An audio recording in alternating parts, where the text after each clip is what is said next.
you, everyone. Finally, we're all back at the White House together. And doesn't this feel great?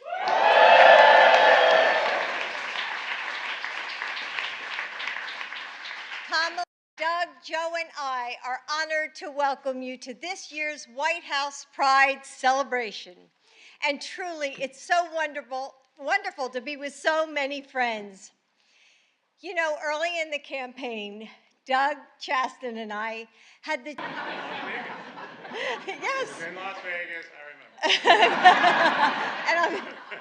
So it was late on a warm October night in Las Vegas, and we were all candidates' spouses at the time, but there was an energy in the air that brought us all together, and we had the chance to get to know one another.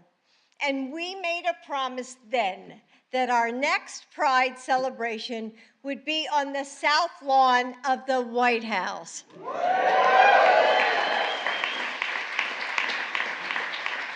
And now here we are once again, but it was just a little too hot and humid out there to be on the lawn.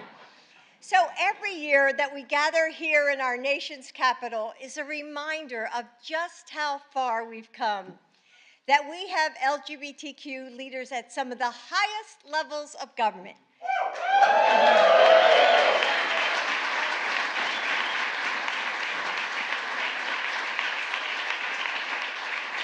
That we can gather to celebrate all of you. That your president and I are proud to stand with you and fight beside you. But we know that this progress hasn't reached every halls as the person you know you are.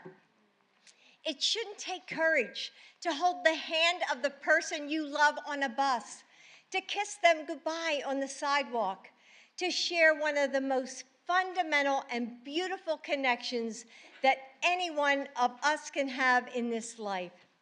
It shouldn't, but too often and in too many places, it still does.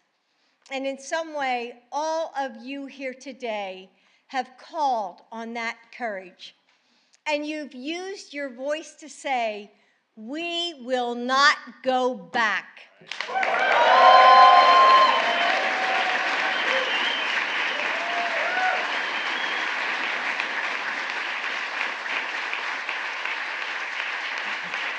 will not let the progress that we fought for slip away. Pride is a celebration of the courage it takes to stand up for what's right, to become the leaders we need to live an authentic life. We recognize it as an act of bravery and beauty, of daring and defiance, and we look forward to a time when that courage is no longer needed, when all people in all places can feel the freedom and the joy that we feel here today. What Joe said 10 years ago was right. Love is love.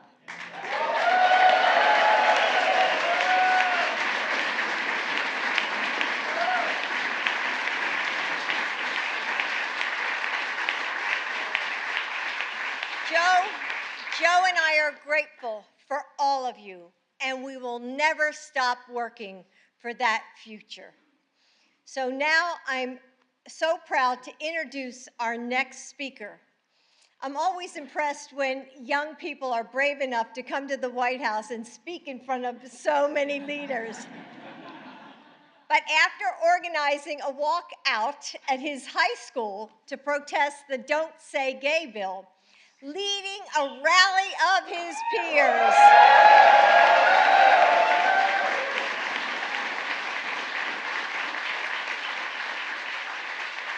and publicly sharing his own story, I'm pretty sure that speaking at today's celebration is nothing he can't handle. Please welcome Javier Gomez.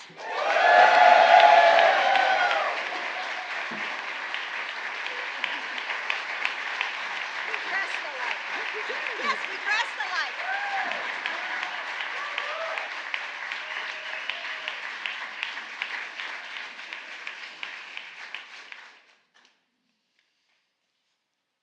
Thank you, Dr. Biden.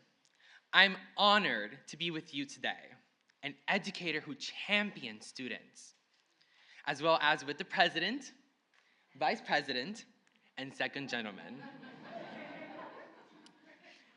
My name is Javier Gomez. I use he, him pronouns, and I'm honored to be here with you all today. I'm an 18-year-old, proud, gay, Venezuelan American from Miami, Florida.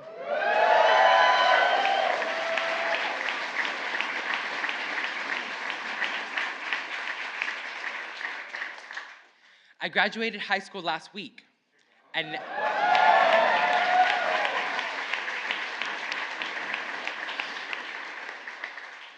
next fall, I will attend the Fashion Institute of Technology in New York City.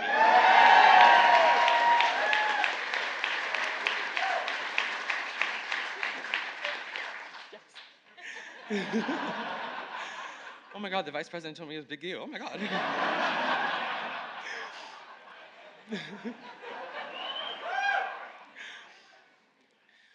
When I was 5 years old, I knew I was different. I knew I liked boys, but I didn't know the words for it.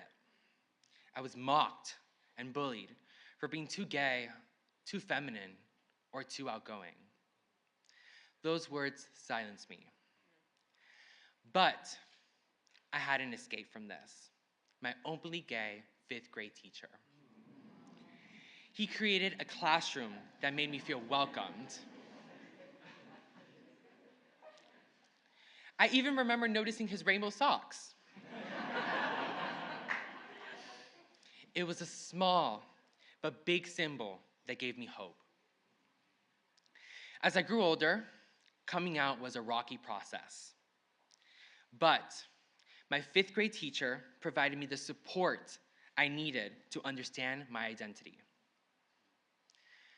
I fear other students in Florida and across the country would not be able to get the same support because of hateful legislation like the Don't Say Gay bill. But my presence here is a testament that we are fighting back.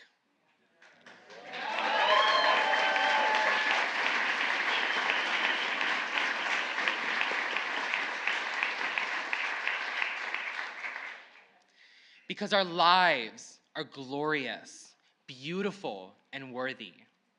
We deserve respect and love. And until we have that, we will fight, we will continue to fight for liberation.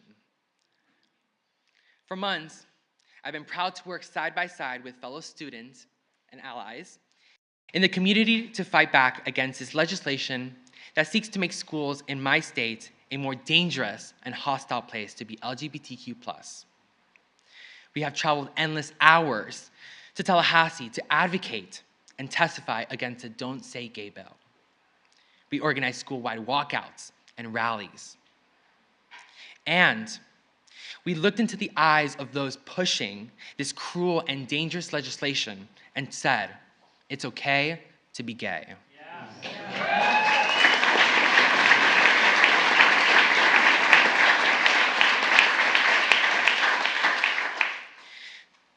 I'm fighting for the next little Javier, so he doesn't have to cry himself to sleep every night, aching that he wakes up normal.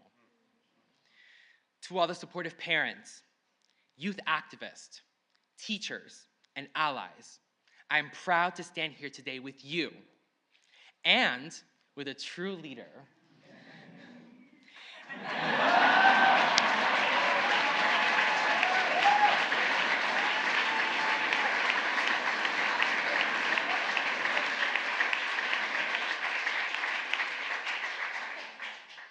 A leader who is not just speaking up for us, but standing up for us with action against these extreme attacks. While the governor of my state has turned his back on young LGBTQ+ people and our families, I'm proud to stand here today with a leader who does have our back.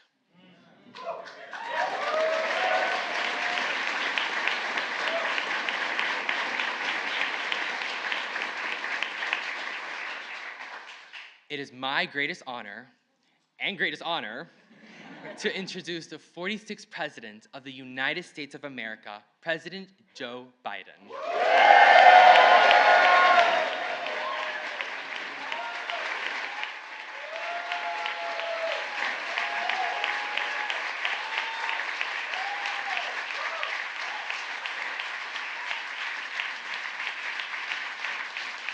Thank you.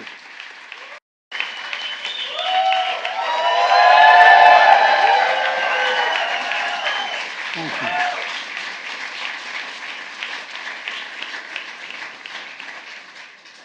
My name is Joe Biden. I'm Jill Biden's husband and Valerie Biden's brother. And let me start off by saying, Javier, when you're president and they say, Joe Biden's out in the waiting room, promise me you won't say Joe who. Okay. Thank you for that introduction, Javier, and for your incredible leadership and at such a young age down in Florida. You know, who knows, maybe, as I said, someday you'll be standing here. And Jill just mentioned, along with Kamala and Doug, it's great to see so many friends, and I mean that, friends here on Pride Month, here in the White House. Speaker Pelosi is here, God love her. Thank you, Madam Speaker.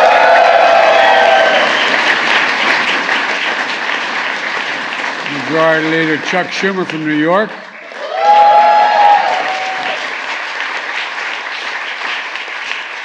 Senator Tammy Baldwin is here, too.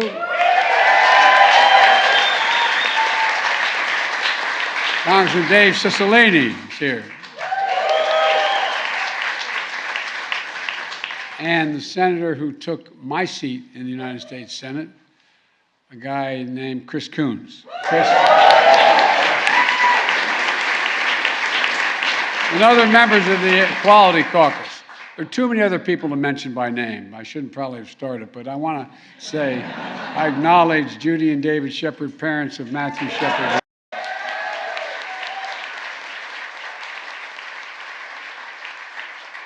We spent some time together at a very difficult time, and at the time.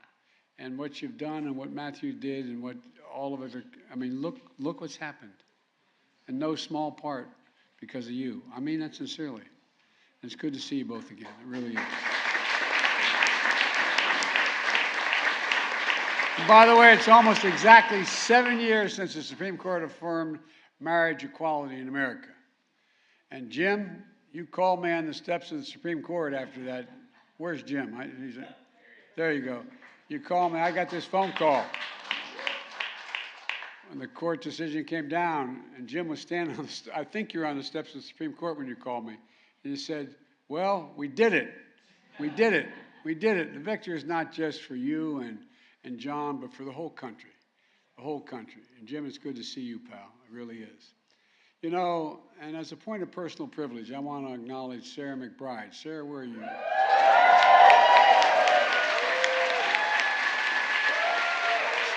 Sarah used to work for our deceased son, Bo, in the Attorney General's office in Delaware. She's the first transgender state senator in history. And when I served as vice president, Sarah was an intern in the White House as well. That's why I kept my office going. And as I said, she also worked for our beloved son, Bo, as the Attorney General, and they passed, anyway, they did a lot. They did a lot together. Sarah, you're wonderful to see you, kiddo. Look, last year we hosted this event, and the message is simple. Pride is back at the White House.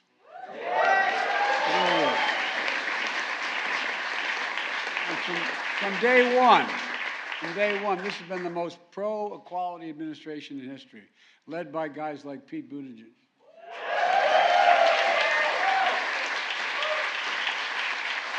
And so many others. I think we have more LGBTQ plus people than any administration or every administration combined. No, I really mean it. I totally mean it. Because I promised when I got elected, I wanted my administration to look like America. look like America across the board. And we've done that.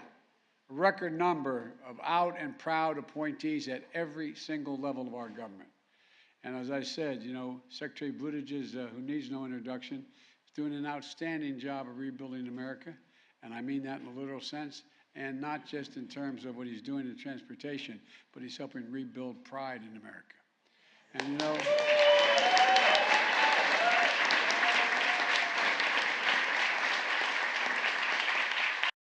and my public spokesman, Karine Jean-Pierre, is making history at the table.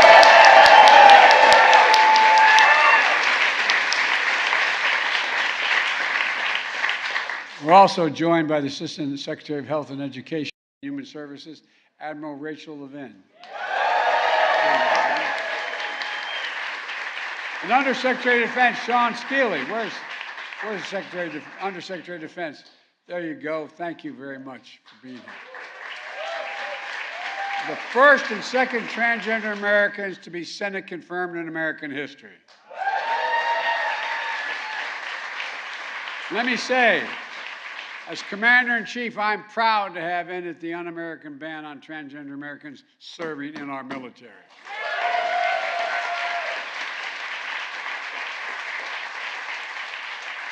And just last week, the Department of Defense announced new policies allowing HIV-positive service members to finally be able to be deployed and commissioned.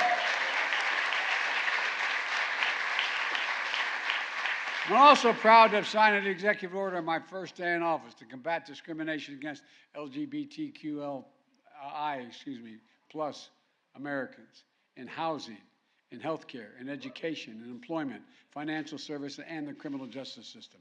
First thing I signed. And you know,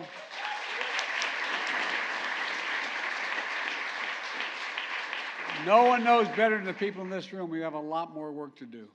A lot more work to do. I don't have to tell you about the ultra-MAGA agenda attacking families and our freedoms. 300 discriminatory bills introduced in states across this country. In Texas, knocking on front doors to harass and investigate parents who are raising transgender children. In Florida, going after Mickey Mouse, for God's sake. That's straight close to home.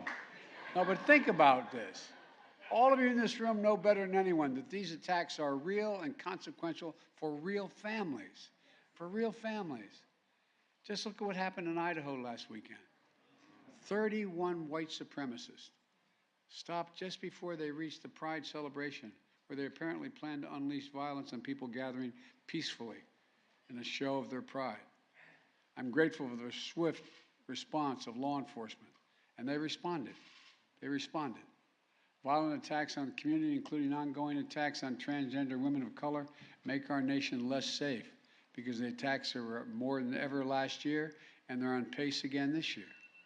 They're disgusting, and they have to stop. Right now, there are young people sitting in their bedroom, doors closed, silent, scrolling through social media, staring at the ceiling, wondering if they'll ever be loved, ever marry, ever have a family and be accepted by their own family sometimes. Our son started an organization before he died to make sure that people understood what it meant, going all around the country, letting people know, trying to train families, the mothers and fathers, brothers and sisters of LGBTQ plus people, that they have to reach out, embrace, and love their blood, allow them to be themselves, or whether they should even be here on earth, as a lot of folks wonder. I found my friends, some of my gay friends, I've asked them, what was it like as a kid? I can't imagine what it's like. Locking yourself in that room and wondering, just staring at the ceiling, just wondering. And I would note parenthetically that we owe an awful lot to those early folks who had the courage to stand up.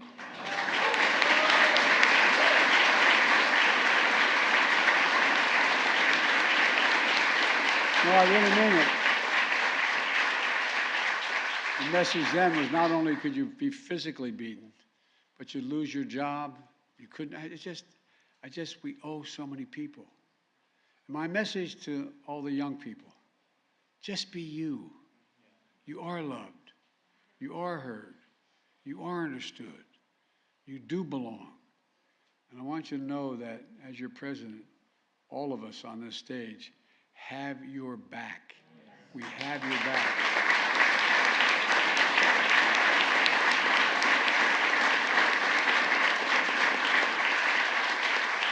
We see you for who you are, made in the image of God and deserving dignity, respect, and support. Today, I'm about to sign an executive order that directs key federal agencies to protect our communities from those hateful attacks and advance equality for families. My order will use the full force of the federal government to prevent inhumane practices of conversion therapy. This is the first time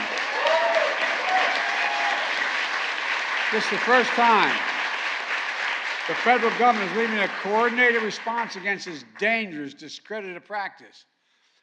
The executive order will also support mental health for children by addressing bullying and suicide and making our schools safer. Addressing the nation's mental health crisis is a key pillar of the unity agenda I announced in the State of the Union address. My executive order also will take on discrimination that children and parents face in foster care. I'm also going to support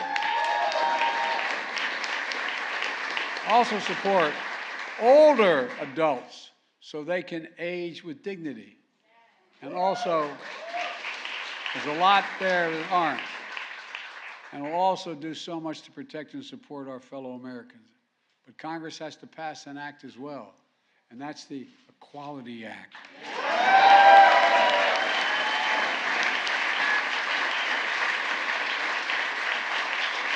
Which will enshrine the long overdue civil rights that protects all Americans, every American.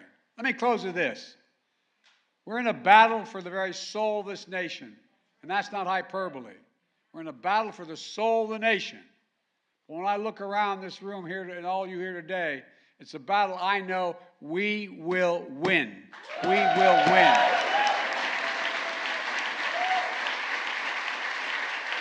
And we'll do so on the shoulders of so many people who are no longer with us, but who paved the way for us. People like Gloria Allen, known as Mama Gloria, who transitioned in 1950s and who passed away just 2 days ago. People like the legendary advocate, Mr. Vad. You know, I mean, you go back and think of the people who passed away last month from cancer and who once said, the gay rights movement is the integral part of the American promise of freedom. To all here today, thank you for working to deliver the American promise of freedom. May God bless you all, and may God protect our troops. Now I'm going to sign an executive order. Joining me will be a group of young people who are standing up for equity and a promise of freedom, as well as a few other folks. So, folks, thank you. I know you've been standing a long time. Just sort of lean against one another. You're so crowded. We'll all work out, okay? Thank you. Thank you.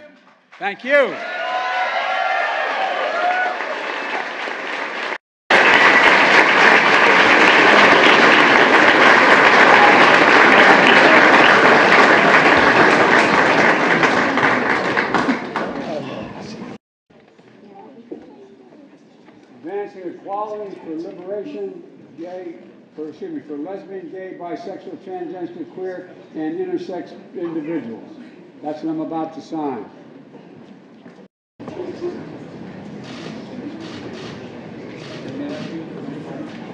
And we usually give a pen to everyone who's part of this, but I only have one with you today, and Mr. President, it's yours.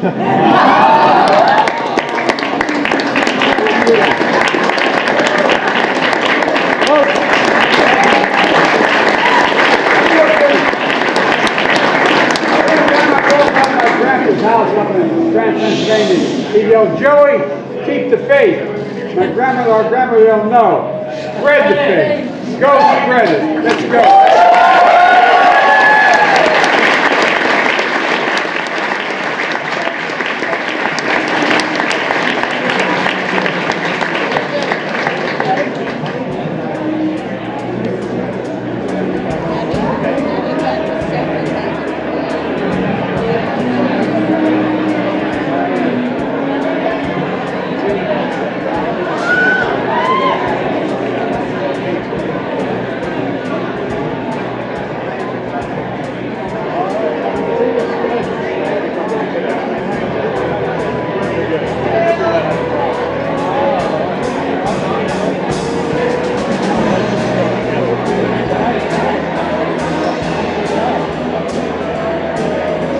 good.